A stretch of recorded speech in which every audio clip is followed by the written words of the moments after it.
Learn English through stories with shadowing and conversation. Mrs. Caroline Bennett stood at the kitchen window, a cup of tea cooling in her hands.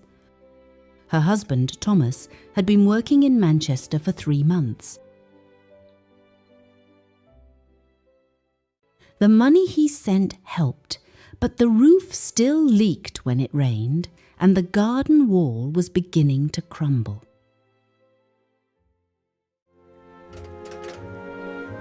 Mum, the kettle's boiling again, said Alice, the eldest at 18.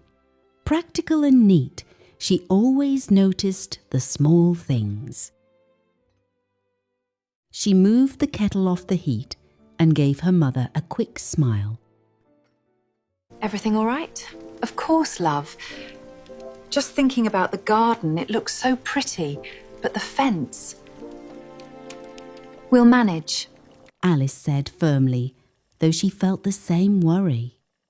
That evening, after their mother had gone to bed, the 3 sisters gathered in the small bedroom they shared. Rain pattered softly against the window. We can't let Mum carry everything alone. We should try to earn some money for the repairs, quietly, so she doesn't worry more. I could sell some drawings of the village. The light on the church tower at sunset is beautiful. And I can help Mrs. Green at the village shop after school. She always needs someone cheerful behind the counter. Plus, I'll organise the spring fair stall for our lane. We'll make it the best one. I'll mend what I can here and perhaps help at the bookshop with the paperwork. He's always complaining about his papers. They smiled at one another in the lamplight.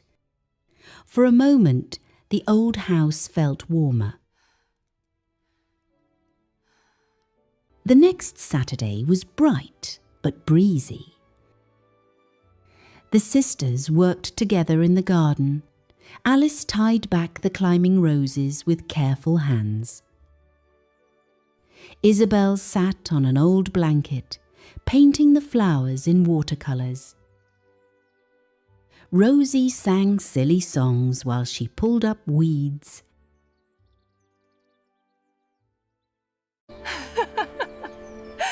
You've got paint on your nose, Bea. And you've got mud on your cheek, little monkey. A small shower arrived suddenly. They ran inside, laughing, and made tea. They sat by the window watching the rain fall on the blossoms.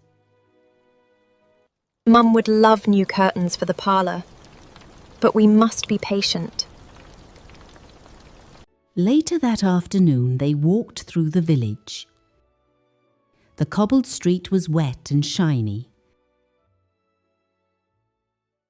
They stopped to help old Mr. Thompson carry his shopping. Rosie chatted happily, making him smile. Isabel picked a few wildflowers for their neighbour, Mrs. Patel, who was feeling poorly. Small kindnesses, Alice thought, but they mattered. Not everything went smoothly. One evening, Alice came home tired after hours of sorting papers at the bookshop.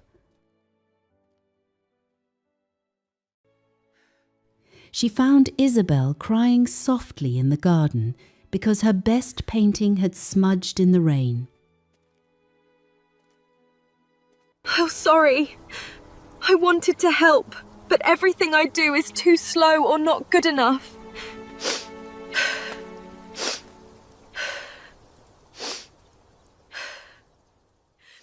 Rosie, usually so sunny, had argued with a customer at the shop that day. She felt small. Alice sat between them on the old sofa. We're all trying our best. That's what matters. Remember when Dad left? We said we'd look after each other.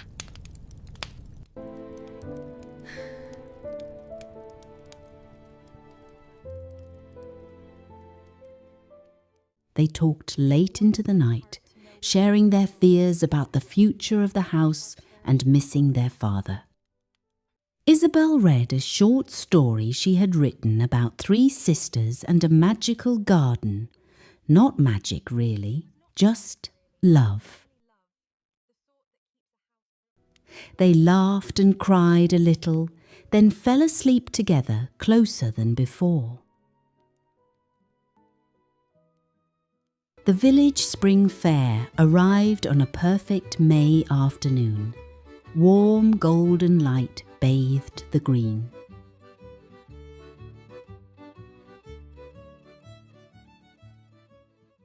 The Bennets' Lane had decorated their stall with Isabel's paintings, Alice's neat bunches of garden flowers, and Rosie's bright smiles. They sold more than they hoped, enough for some new roof tiles and paint for the fence.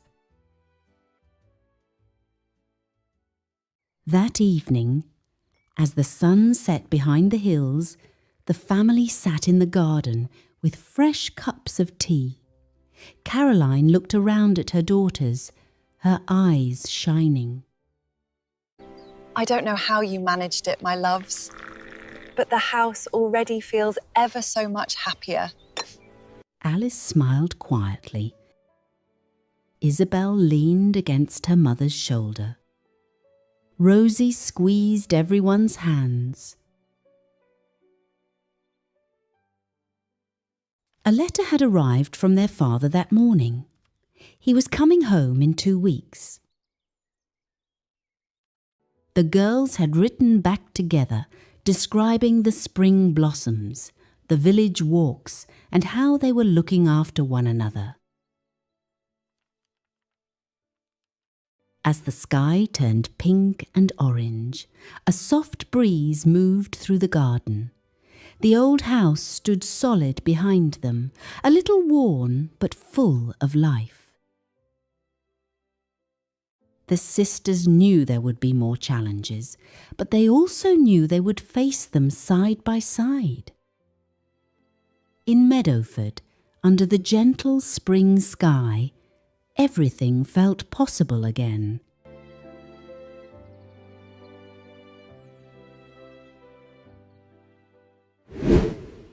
Now let's do some shadowing together. Listen carefully and repeat each sentence naturally with me. You've got paint on your nose, Bee. You've got paint on your nose, Bee. And you've got mud on your cheek, little monkey. And you've got mud on your cheek, little monkey.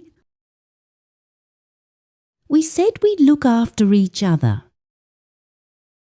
We said we'd look after each other. The warm spring light filled the garden. The warm spring light filled the garden. Rain pattered softly against the window. Rain pattered softly against the window. Rosie chatted happily and made him smile.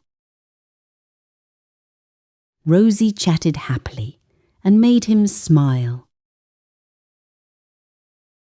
A soft breeze moved through the garden. A soft breeze moved through the garden. They would face everything side by side. They would face everything side by side.